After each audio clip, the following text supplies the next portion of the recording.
আসসালামু আলাইকুম ওয়া রাহমাতুল্লাহি ওয়া বারাকাতুহু। বিসমিল্লাহির রহমানির রহিম। পরম করুণাময় অসীম দয়ালু আল্লাহ তাআলার নামে শুরু করছি।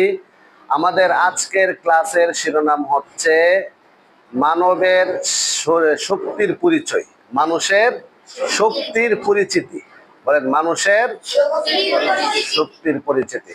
আমরা বিগত যে ক্লাসগুলো করেছিলাম তার মধ্যে সর্বপ্রথম ক্লাস ছিল আমাদের মানুষের অঙ্গ প্রত্যঙ্গের পরিচিতি, অঙ্গ প্রত্যঙ্গের পরিচিতি। তারপরে আমাদের পরের ক্লাস ছিল শারীরিক চাহিদা, মানুষের শারীরিক চাহিদা। গতকালকে আমরা কি জানছি? মানুষের শারীরিক চাহিদা কি কি? 1 নাম্বার খাদ্য, 2 নাম্বার বস্ত্র, 3 নাম্বার বাসস্থান, 4 নাম্বার চিকিৎসা, 5 নাম্বার যৌন শক্তি। হ্যাঁ, যৌন চাহিদা, এটাও মানুষের শারীরিক চাহিদা, ঠিক আছে। তারপরে ঘুম, ঘুম একটা মানুষের শারীরিক চাহিদা।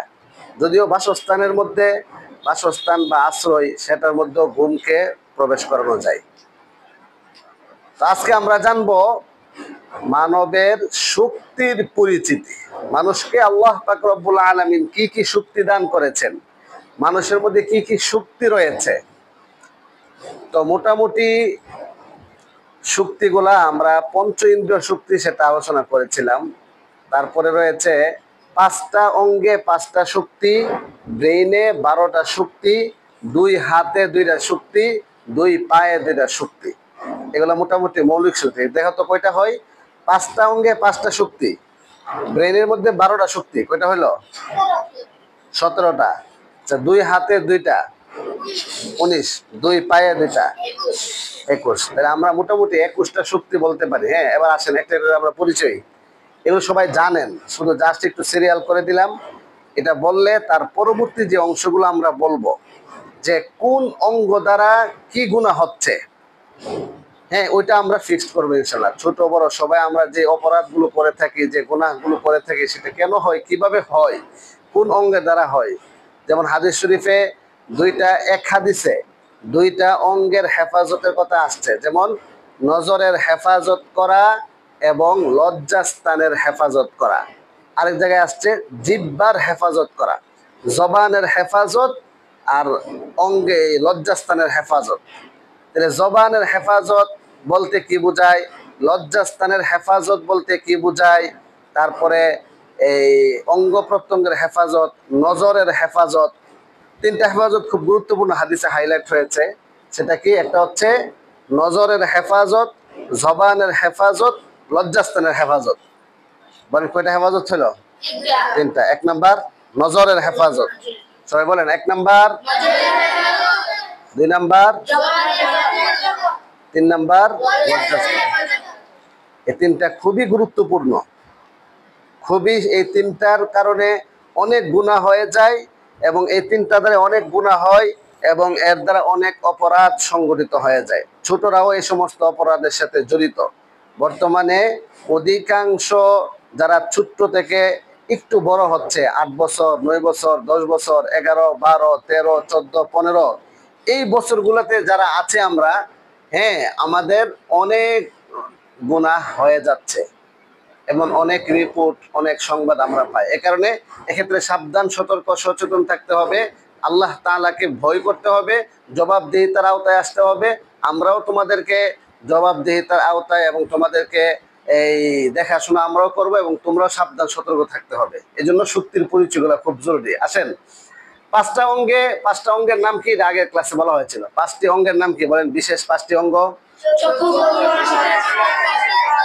হ্যাঁ বলেন, 5টা অঙ্গ কি কি? আবার বলেন। চক্ষু, কর্ণ, নাসিকা, জিহ্বা, ত্বক। সবাই বলেন। আবার বলেন। আচ্ছা, চক্ষু, কর্ণ, নাসিকা, জিহ্বা, ত্বক, এই 5টা অঙ্গে 5টা শক্তি আছে। কয়টা শক্তি আছে? চোখের মধ্যে কি শক্তি আছে? দৃষ্টি শক্তি। কানের মধ্যে কি শক্তি আছে? শ্রবণ শক্তি। নাকের মধ্যে কি শক্তি আছে? ঘ্রাণ শক্তি। জিহ্বার মধ্যে কি শক্তি আছে? সাত শক্তি। চামড়ার মধ্যে কি শক্তি আছে?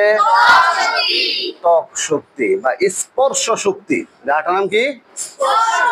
হ্যাঁ, স্পর্শ শক্তি। তাহলে তোমাকে যদি বলা হয় যে পাঁচটি শক্তির নাম বলো, হ্যাঁ, এটাকে পঞ্চ ইন্দ্রিয় কি বলা হয়? পঞ্চ ইন্দ্রিয়। পাঁচটি শক্তির নাম বলেন, তাহলে কি বলবেন? দৃষ্টি শক্তি, শ্রবণ শক্তি, ঘ্রাণ শক্তি, তারপরে সাত শক্তি, ত্বক শক্তি। বুঝতে পেরেছেন? আচ্ছা, তাহলে এই পাঁচটি শক্তি। তারপরে আছেন আল্লাহ তাআলা মানুষের যেই মাথাটা, এই মাথাটার ভিতরের যে অঙ্গটা, সেটার নাম কি? মস্তিষ্ক। বলেন, ভিতরে যে অঙ্গটা সেটার নাম কি? মস্তিষ্ক। একজন মানুষের একটা মৌলিক অঙ্গ হচ্ছে ব্রেন। মৌলিক অঙ্গ হচ্ছে কি? ব্রেন। হেড অফিস দেখি, বলেন, হেড অফিস। মানুষের ব্রেন মানবের ক্ষুদ্র জগৎ, সেই ক্ষুদ্র জগতের মধ্যে মূল হেড অফিস, যেখান থেকে সব সিগন্যাল যায়, ওইটার নাম কি বলেন? মস্তিষ্ক। মস্তিষ্ক, এটার নাম কি? মস্তিষ্ক। এই মস্তিষ্ক থেকে সব সিগন্যাল যাচ্ছে স্নায়ুতন্ত্রের মাধ্যমে। একটা মশা কামড় দিলে যে বলতে, মশাটা কামড় দিল, যে ওইটা যেই জায়গায় মশাটা কামড় দিল, সেখান থেকে আল্লাহ তাআলা কুদরতি ভাবে স্নায়ুতন্ত্র বলে, এটাকে কি বলে? স্নায়ুতন্ত্র। গণতন্ত্র না, কি তন্ত্র?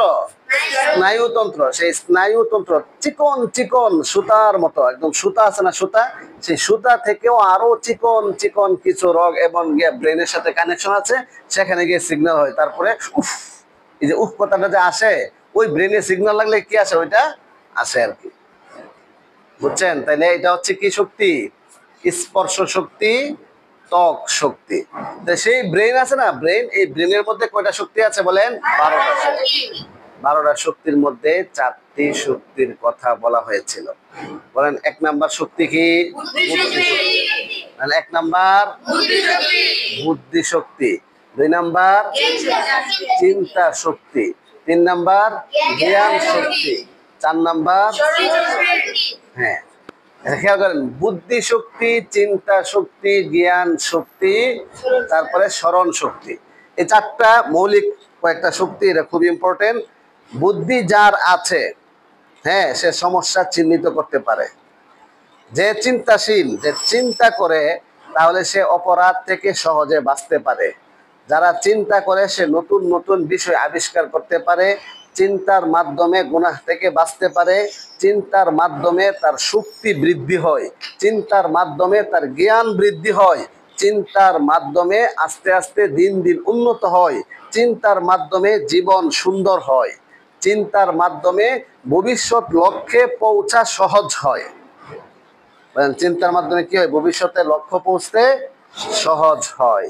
যারা চিন্তা করে না, যারা চিন্তক, চিন্তাশীল না, যাদের চিন্তা শক্তি সুস্থ না, চিন্তা শক্তির ব্যবহার প্রয়োগ ভালোভাবে যারা করে না, তারা অসুস্থ। তারা কি? অসুস্থ। এই জন্য আল্লাহ তাআলা কোরআনে কারিমে জায়গায় জায়গায় চিন্তার নির্দেশনা দিয়েছেন। চিন্তাশীল সম্প্রদায়ের জন্য রয়েছে নিদর্শন, বুদ্ধিমান সম্প্রদায়ের জন্য রয়েছে নিদর্শন। বুঝছেন? এই জন্য কি করতে হবে? চিন্তা করতে হবে। এই জন্য তোমাদেরকে চিন্তার কিছু ঘটনা, চিন্তার কিছু আসবাব বলেছিলাম। প্রত্যেকে চিন্তা করতে হবে। একজন ক্লাসের মধ্যে ঘুমায়, তার চিন্তা করতে হবে, কি 10 জন ছেলে, আরো 10টা ছেলে ক্লাসে ঘুমায় না, আমার কেন ক্লাসে ঘুম আসে? 10টা ছেলে পড়া পারে, আচ্ছা আমি কেন পারি না? সবাই আগে আগে সবক দিয়া ফেলে, কিন্তু আমি কেন সবক দিতে পারি না? এটা সবাই এভাবে চিন্তা করতে হবে। কথা কি বুঝছেন? যাদের পড়ায়াদ নাই, অনেকক্ষণ সময় পর্যন্ত আপনি পড়ছেন, কিন্তু পড়ায়াদ কম, দীর্ঘ সময় পড়ার পরেও পড়াটা বিনা লুকমা শোনাইতে পারলেন না, আপনাকে একটু ভাবতে হবে, চিন্তা করতে হবে, আমার কি অবস্থা, আমি এমন কেন যে সবাই পড়া পারে, আমি পারি না? সবার ইয়াদ আছে, আমার ইয়াদ নাই। কত ভালো ভালো হাফেজ আছে, আমি এমন হতে পারলাম না। আমার কেন পড়তে মনে চায় না? আমার কেন ভালো লাগে না? চিন্তা করতে হবে। অনেকে এই রোগ আছে, ভালো লাগে না, আছে না এমন একটা রোগ, যেহেতু ভালো লাগে না, পড়ালেখা করতে মন চায় না, ঘুরতে মন চায়, খাইতে মন চায়, সারাদিন মোবাইল টিপতে, লুডো খেলতে, গেমস খেলতে, হ্যাঁ, বিভিন্ন জায়গায় জায়গায় ঘুরমু ঘুরমু আর নাস্তা করবো, সিঙ্গারা, পুরি, সমোসা, স্যান্ডউইচ ম্যান্ডউইচ ফাস্ট ফুড এগুলা খাইতে শুধু মনে চায়, তার পড়ালেখা করতে মনে চায় না। ভাবতে হবে, চিন্তা করতে হবে, কেন আমার পড়ালেখা করতে মনে চায় না, কেন আমার পড়াটা ইয়াদ হচ্ছে না, কোন জায়গায় গ্যাপ। এটা যে ব্যক্তি চিন্তা করবে, বুদ্ধি ব্যবহার করবে, তাহলে সে কি করতে পারবে, বের করতে পারবে। তো বলেন ব্রেইনের শক্তি কয়টা? 12টা শক্তি। এর মধ্যে আমি শুধু শিরোনাম গুলো বলি, আপনারা শুনেন, তারপর একটা একটা করে আমরা বুঝাবো। দেখেন, বুদ্ধি শক্তি, চিন্তা শক্তি, জ্ঞান শক্তি, স্মরণ শক্তি, তারপরে ইচ্ছা শক্তি, স্বাধীনতা শক্তি, ভয় শক্তি, আশা শক্তি, বিশ্বাসের শক্তি, বিশ্লেষণ বিচার বিশ্লেষণ করার শক্তি, পার্থক্য করার শক্তি, বাক শক্তি। এই হচ্ছে মোটামুটি 12টা শক্তি। 12টা হয়েছে? আমরা গণছেন, আবার গণেন। 1 নাম্বার বুদ্ধি শক্তি। আমি বলবো, আপনারা গণবেন, দেখেন গণনা সবাই আঙ্গুল দিয়ে গণেন, দেখেন 12টা হয় কিনা। বুদ্ধি শক্তি, চিন্তা শক্তি, জ্ঞান শক্তি, স্মরণ শক্তি, ইচ্ছা শক্তি, স্বাধীনতা শক্তি, ভয় শক্তি, আশা শক্তি, বিচার বিশ্লেষণ শক্তি, বাক শক্তি। কয়টা হয়েছে? 10টা হয়েছে। অনুভূতি শক্তি এমন কয়টা হয়েছে? 11টা হয়েছে না? বুদ্ধি, চিন্তা, জ্ঞান, স্মরণ, ইচ্ছা, অনুভূতি, ভয়, আশা, বিশ্বাস, ইখতিয়ারি ক্ষমতা, বিচার, বাক শক্তি। 12টা হয়ে যেত। এই যে বুদ্ধি, চিন্তা, জ্ঞান, স্মরণ, ইচ্ছা, অনুভূতি, ভয়, আশা, বিশ্বাস, ইখতিয়ারি ক্ষমতা, বিচার শক্তি, বাক শক্তি। ওই বিশ্বাসের শক্তি, এই শক্তির আওয়াজ কি শক্তি? বিশ্বাসের একটা শক্তি আছে। কি শক্তি আছে বলেন? প্রত্যেকটা শক্তি পৃথিবীর সকল মানুষ, কথাটা ভালো করে বুঝেন, কেন আপনাদেরকে এই জিনিসগুলো বলা হচ্ছে, মানে এগুলো না বললেও তো হয়তো, মানুষ তো বলে অনেক। হ্যাঁ, কেন এই কথাগুলো ভেঙ্গে ভেঙ্গে বলা হচ্ছে?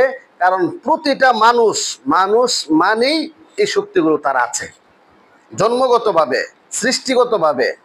ভয় একটা শক্তি, এটা সৃষ্টিগতভাবে প্রতিটা মানুষ প্রাপ্ত, প্রত্যেকটা মানুষকে দেওয়া হয়েছে, ছোট বড় সবাইকে দেওয়া হয়েছে।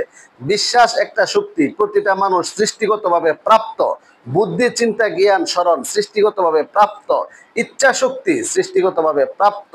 বিচার বিশ্লেষণ শক্তি, এগুলা সৃষ্টিগতভাবে প্রাপ্ত। দিন যায়, চর্চা হয়, আস্তে আস্তে আস্তে আস্তে সেগুলা পরিপক্ক হয়, সেগুলা বাড়ে, বুদ্ধি বাড়ে, জ্ঞান বাড়ে, চিন্তা শক্তি বাড়ে, বিশ্বাসের শক্তি আস্তে আস্তে বাড়তে থাকে।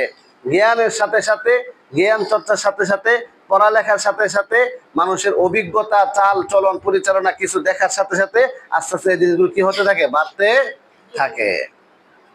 কথা কি বুঝছেন? তাহলে এই শক্তিগুলোর মধ্যে দেখেন, একটা শক্তি হচ্ছে ভয়। একটা শক্তি কি? ভয় শক্তি। এখন দেখবেন ছোট্ট একটা বাচ্চা, 2 বছরের একটা বাচ্চাও যদি এখানে খেলা খেলা খেলতেছে খেলতেছে, খেলা করতেছে করতেছে, হঠাৎ যদি তার সামনে একটা বিকট আওয়াজ হয়, হ্যাঁ, অথবা একটা সাপ তার সামনে আসে, যে একটু বুঝে, একদম যারা বুঝে না, তো সাপকে পার্থক্য করতে পারবে না, মোটামুটি যারা বুঝে, দেখবেন সে ভয় পায়। হঠাৎ একটা চিৎকার দিলে দেখবেন সে ভয় পায়, সে কান্না করে ফেলে। লাইট, কারেন্ট আছে, হঠাৎ কারেন্ট চলে গেল, লাইট অফ হয়ে গেল, সে চিৎকার মারবে, ভয় পাবে। কারণ আপনি মনে করেন হাতির ঝিল অথবা শিশু পার্কে কোন একটা কর্নারে গাছের নিচে বসে আছেন, বসে বসে আপনি ধরেন পশ্চিম দিকে মুখ করে বসে আছেন, পূর্ব দিকে একটা বাগান, সে পূর্ব দিক থেকে একটা সাপ আস্তে আস্তে আস্তে আস্তে আপনার খুব কাছাকাছি চলে আসছে, কিন্তু আপনি দেখেন নাই। সামনে থেকে একজন দেখতেছে যে আব্দুল্লাহ সরকার এখানে বসে বসে মোবাইল টিপতেছে, পিছনে একটা সাপ আসছে, সে দেখতেছে না।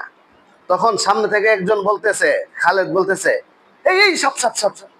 এ কথাটা বলার পরে সে যখন পিছনে থাকে, ও ভাই, ও আল্লাহ, একটা দূর দিবিনি, বলেন দিবে? তো সে কি পাইলো? ভয় পাইলো। বলে সে কি পাইলো?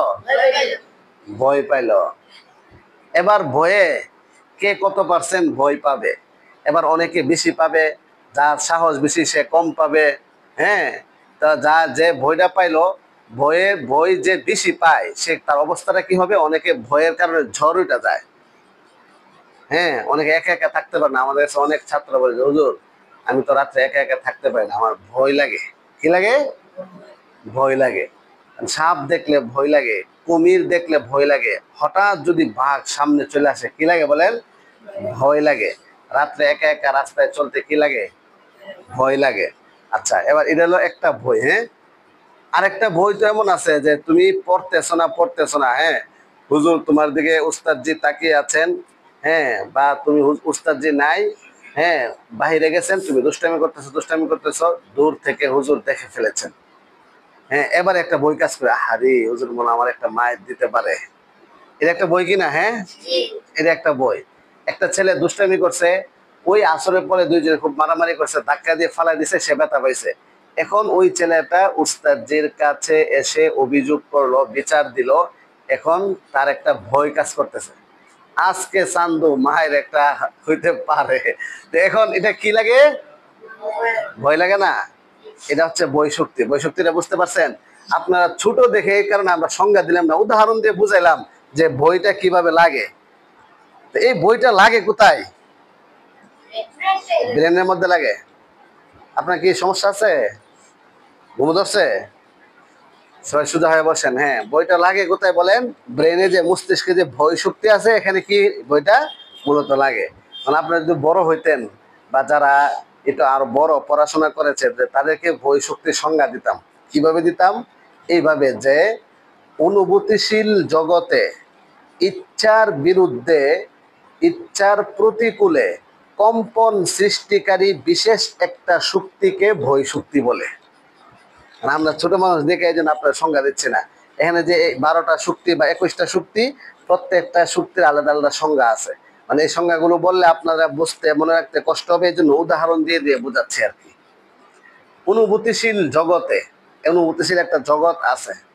অনুভূতি শক্তি দুইটা, একটা হচ্ছে ধরেন ত্বক শক্তির মধ্যে একটা অনুভূতি, যেমন আপনি ব্যথা পাইলে, চিমটি কাটলে, আপনার যদি চিমটি কাটে তাহলে একটা ব্যথা হয় না? ইস, আচ্ছা, একটা বাড়ি যখন দিল, টস করে একটা বাড়ি দিল, তখন ব্যথা পাওয়া যায় না? উফ, ব্যথা পাওয়া যায়। এই ব্যথার একটা অনুভূতি। আর একটা আছে কষ্টের অনুভূতি। কেউ আপনাকে শারীরিক ভাবে কোনো আঘাত করলো না, একটা গালি দিল, আপনার সবচেয়ে ক্লোজ ফ্রেন্ড, অনেক দিনের বন্ধু, সে আপনাকে ছাড়া নাস্তা করলো, বা আপনার কাছ থেকে একটা জিনিস নিয়ে গেল, বা আপনাকে বললো না, বা মনে করেন একটা গালি দিল, তখন কষ্ট লাগে কিনা? যে সে আমাকে গালিটা দিতে পারলো, ইস, এই যে কষ্টটা লাগে, এই কষ্টটা হচ্ছে ব্রেনের মধ্যে একটা অনুভূতি শক্তি আছে, অনুভূতিতে আঘাত লাগে। এটা বুঝছেন? কিসে আঘাত লাগে বলেন? অনুভূতিতে আঘাত লাগে। এটাও একটা কি অনুভূতি শক্তি, যে আমার অনুভূতিতে সে আঘাত দিয়েছে, অনুভূতিতে আঘাত দিয়েছে। কি শক্তি বলেন? অনুভূতি শক্তি। আচ্ছা, এবার বলেন মানুষের যে এই শক্তিগুলো আছে, এই তাহলে আমরা মোটামুটি কয়টা শক্তির কথা বললাম? 5টা অঙ্গে 5টা শক্তি। ব্রেনে কয়টা শক্তির কথা বললাম? 12টা শক্তি। মানে এই সবগুলা শক্তির যদি আমরা বিশ্লেষণ করি, তাহলে আপনারা ছোট মানুষ বুঝবেন না, এই জন্য আমরা বিশ্লেষণে যাচ্ছি না। আরো যে কিছু শক্তি আছে সেগুলো শুনেন। যেমন এক হাতের মধ্যে কি আছে? হস্ত শক্তি। এমন বহু মানুষ কি দেখেছেন যার হাত আছে কিন্তু হাত নাড়াচাড়া করতে পারে না? প্যারালাইসিস, বা হাতটা বেহুশ হয়ে গেছে, হাত থাকার পরও হাতটা ব্যবহার করতে পারে না। দেখছেন? তাহলে হাতের মধ্যে কি নাই? হাত আছে, হাতের মধ্যে শক্তি নাই। বলেন কি হাত আছে, হাতের মধ্যে কি নাই? তাহলে এই শক্তিটার নাম হচ্ছে হস্ত শক্তি। কি শক্তি? তাহলে 2 হাতে 2টা হস্ত শক্তি আছে। আচ্ছা, অনেকের পা আছে কিন্তু পাটা প্যারালাইসিস হয়ে গেছে, পাটা দিয়ে হাঁটতে পারে না, এই জন্য সে ক্রেস ব্যবহার করে। তাহলে এই যে পা দিয়ে যে হাঁটতে পারে না, পার মধ্যে একটা শক্তি আছে, এটার নাম কি? পদশক্তি। এটার নাম কি শক্তি? পদশক্তি। তারপরে প্রতিটা মানুষ সৃষ্টিগতভাবে একটা শক্তি প্রাপ্ত, সেটা হচ্ছে যৌন শক্তি। বলেন কি শক্তি? যৌন শক্তি। আরো কিছু কিছু শক্তি আছে, যেরকম কল্পনা শক্তি। এগুলা বিভিন্ন শক্তি মিলে হয় আর কি, চিন্তা শক্তি মিলে হয় কল্পনা শক্তি। হ্যাঁ, আর তাহলে মোটামুটি আমরা 21টা শক্তির কথা বললাম।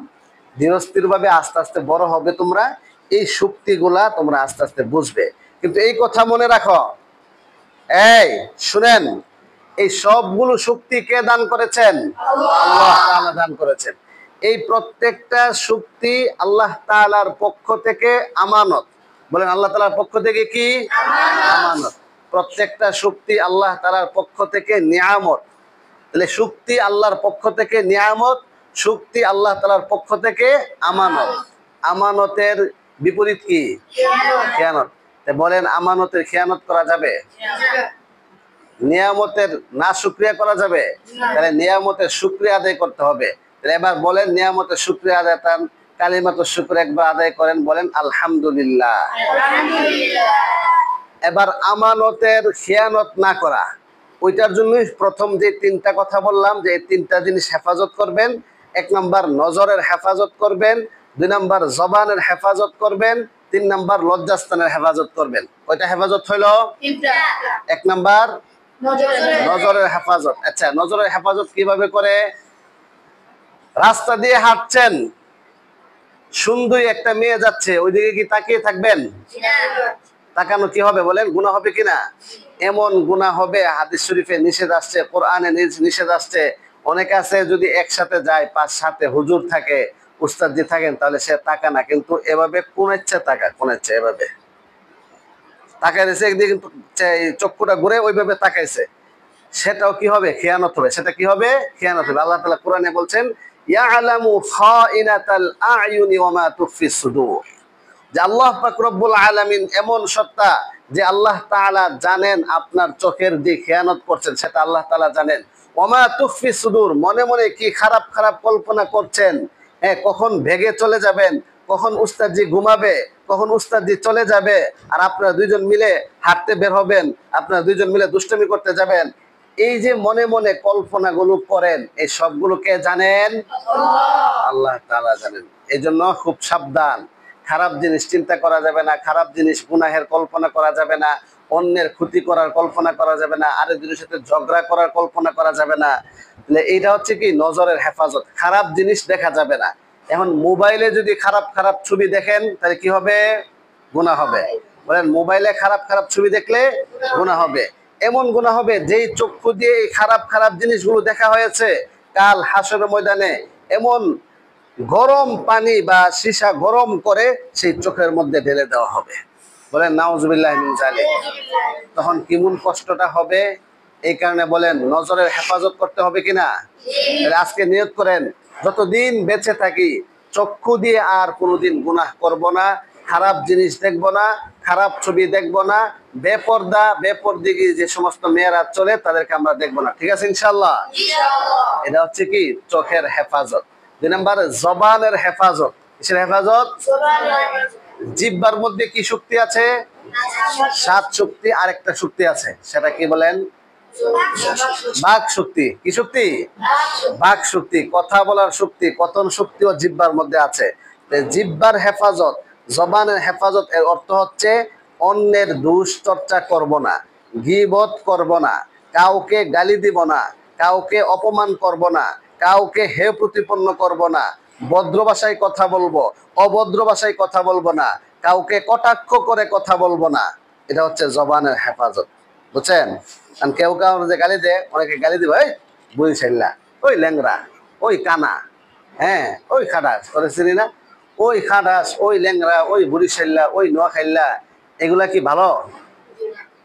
এই গালিগুলো যারা দিবে, বলেন আল্লাহ তাআলা যে তাকে একটা জিহ্বা দান করেছেন, সেই জিহ্বার মধ্যে যেই আল্লাহ তাআলা বাক শক্তি দান করেছেন, তাহলে কি বাক শক্তির হেফাজত হইলো? জবানের হেফাজত হইলো? বলেন জবান দ্বারা যে সকল অপরাধ সংঘটিত হয়, যে সকল গুনাহ হয়, সে সকল গুনাহগুলো না করলে আমানতের হেফাজত হইলো, আর ওই গুনাহগুলো করলে খেয়ানত হইলো। গুনাহগুলো করলে কি হইলো? খেয়ানত হইলো। লজ্জাস্থানের হেফাজত, খুব সাবধান, তোমরা খারাপ কাজ কেউ করবে না। রাত্রে ঘুমানোর সময় একজন আরেকজনের বিছানায় যাওয়া, একজনের সাথে আরেকজন খারাপ কাজ করা, কুকর্ম করা, অপকর্ম করা, মোবাইলে খারাপ জিনিস দেখা, বাথরুমে গিয়ে খারাপ কাজ করা, এই সবগুলো গুনাহের কাজ। বলে সবগুলো কিসের কাজ? গুনাহের কাজ। খুব সাবধান, সতর্কতার সাথে থাকতে হবে। যারা ছোট্ট তোমরাও সাবধান, সতর্ক থাকবে। তোমাদের সাথেও যদি কেউ খারাপ কাজ করতে আসে, কেউ নিজের স্পর্শকাতর অঙ্গের মধ্যে যদি কেউ হাত দেয়, তাহলে সাথে সাথে চিৎকার করে উস্তাদদের কাছে জানাবেন, বিচার দিবেন, অথবা আমার কাছে জানাবেন। বুঝছেন? যারা ছোট ছোট আছে তারা বুঝছেন? স্পর্শকাতর অঙ্গের মধ্যে যদি কেউ হাত দেয়, রাত্রিবেলা ঘুমিয়ে আছেন, এমন যদি আপনি বুঝতে পারেন যে আমার এখানে কেউ ধরছে, হাত দিল, স্পর্শ করলো, সাথে সাথে আপনি উঠে উস্তাদ লাইট জ্বালাবেন, চিৎকার করবেন, উস্তাদের কাছে বিচার দিবেন। ঠিক আছে? এই জন্য সেটা লজ্জাস্থানে হেফাজত করতে হবে, জবানের হেফাজত করতে হবে, চোখের হেফাজত করতে হবে, নজরের হেফাজত করতে হবে, অন্যান্য অঙ্গ প্রত্যঙ্গেরও হেফাজত করতে হবে, কল্পনা শক্তিরও হেফাজত করতে হবে, ইচ্ছা শক্তিরও হেফাজত করতে হবে, কাউকে কষ্ট না দেওয়া সেটাও তোমাকে ভাবতে হবে। বুঝছেন কি বলছি? আমরা একবার একটা ধাঁধা দিয়েছিলাম, আজকে ক্লাসটা লম্বা হয়ে যাচ্ছে, আমরা শেষ করে দিই। একদিন আমরা একটা ধাঁধা দিয়েছিলাম, দাদারা কি মনে আছে কারো? কি দাদা? শুনেন, মানুষ অমানুষ, মানুষ মানুষ, অমানুষ অমানুষ, অমানুষ মানুষ, একটা ধাঁধা দিয়েছিলাম। 2 নাম্বার, সুস্থ সুস্থ, অসুস্থ অসুস্থ, সুস্থ অসুস্থ, অসুস্থ সুস্থ। এই দাদাগুলো দিয়েছিলাম, আপনাকে বলে গিয়েছেন? কার মনে আছে? হাত তোলেন, কারা কাদের মনে আছে? আচ্ছা, ওই দাদাটাকে কেন্দ্র করে অনেকগুলো দেওয়া হয়েছে, হাত নামান। একটা ছিল সুস্থ সুস্থ, অসুস্থ অসুস্থ, তারপরে সুস্থ অসুস্থ, অসুস্থ সুস্থ, এরকম ভাবে ভালো ভালো, খারাপ খারাপ, ভালো খারাপ, খারাপ ভালো, এগুলো দিয়েছিলাম। আজকে ক্লাসটা লম্বা হয়ে গিয়েছে, ইনশাল্লাহ সামনে আর একটা ক্লাস আসবে যেখানে থাকবে চাহিদা, স্বভাবের পরিচয়, চাহিদার পরিচয়, নফসের পরিচয়, কলবের পরিচয়, অন্তরের পরিচয়, আত্মিক চাহিদা, মানসিক চাহিদা। ওই পরিচয়গুলো যখন শেষ হবে তখন আমরা এই ধাঁধাগুলোকে আবার বিশ্লেষণ করব, যে সুস্থ বলতে কি বোঝায়, আত্মা অসুস্থ বলতে কি বোঝায়, মানসিক অসুস্থতা বলতে কি বোঝায়, শারীরিক অসুস্থতা বলতে কি বোঝায়, সেগুলো আমরা পরবর্তীতে বিশ্লেষণ করব। তাহলে আজকের ক্লাসের সার নির্যাস হচ্ছে, সবাই সোজা হয়ে বসেন, আজকের ক্লাসের সার নির্যাস হচ্ছে শক্তির পরিচয়। বলেন কিসের পরিচয়? শক্তির পরিচয়। 5টি অঙ্গে 5টি শক্তি রয়েছে, তারপরে ব্রেন বা মস্তিষ্কে 12টি শক্তি রয়েছে, 2 হাতে 2টি শক্তি রয়েছে, 2 পায়ে 2টি শক্তি রয়েছে। ঠিক আছে? এই হচ্ছে মোটামুটি 21টি শক্তি। কয়টা শক্তি? 21টি শক্তি। আগামীকাল কেউ যদি 21টি শক্তি বলতে পারে তাহলে তাকে পুরস্কার দেওয়া হবে। সবাই শিখে আসবেন, ঠিক আছে? হ্যাঁ, আচ্ছা ঠিক আছে, এটা লিখে দেওয়া হবে। তাহলে এই শক্তিগুলো সবাই শিখে আসবেন। আজকে ক্লাসের সামনে যে সবাই বুঝতে পারছেন আমরা এই শক্তিগুলা কে দান করেছেন? আল্লাহ। তাহলে এই শক্তিগুলার হেফাজত করতে হবে, রক্ষা করতে হবে, আমানত আমানত আদায় করতে হবে, খেয়ানত করা যাবে না, নিয়ামতের শুকরিয়া আদায় করতে হবে। সবাই কি বুঝতে পেরেছেন? সোজা হয়ে বসেন, 2 হাত উপরে উঠান, 3টা তালি দেন। ওই যে ফালাক চারটা দিচ্ছে মনে, ফালাক। 2 হাত নিচে নামান, পশ্চিম দিকে তাকান। ওই বলছি পশ্চিম দিকে, আর ওরা ভাই পূর্ব দিকে তাকাইছে। পূর্ব দিকে তাকান, উপরের দিকে তাকান, নিচের দিকে তাকান। মাস্কের ক্লাসে ছন্দ আকারে মাস্ক করানোর সময় যে আপনাদেরকে ছন্দে ছন্দে মাস্ক শেখানো হয়েছিল, সেই মাস্কগুলো কি মনে আছে? সবাই আমার দিকে তাকান। হামজার মাস্ক করুন ছন্দ আকারে।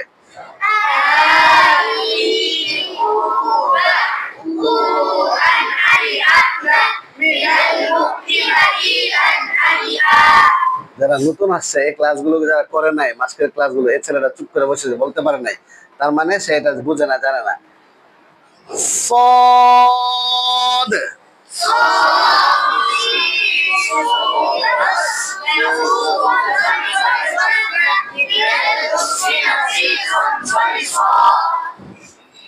سين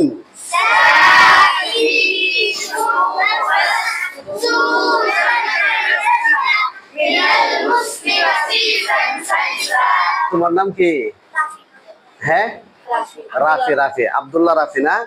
তুমি এগুলো পারো না। এখানে 29টা অক্ষর আছে না? 29টা অক্ষর, 29টা অক্ষর এই ছন্দে তোমাকে আসতে হবে। এটা তুমি যখন পারো না, ছিল না, নতুন আসছো, তাহলে তুমি যারা এই পুরাতন আছে এদের কাছ থেকে শিখে নিবা। প্রথম কাজ হচ্ছে আলিফ থেকে নিয়ে ইয়া পর্যন্ত সবাই এই কাঠামোতে এই ছন্দে এই সবগুলা বলতে হবে।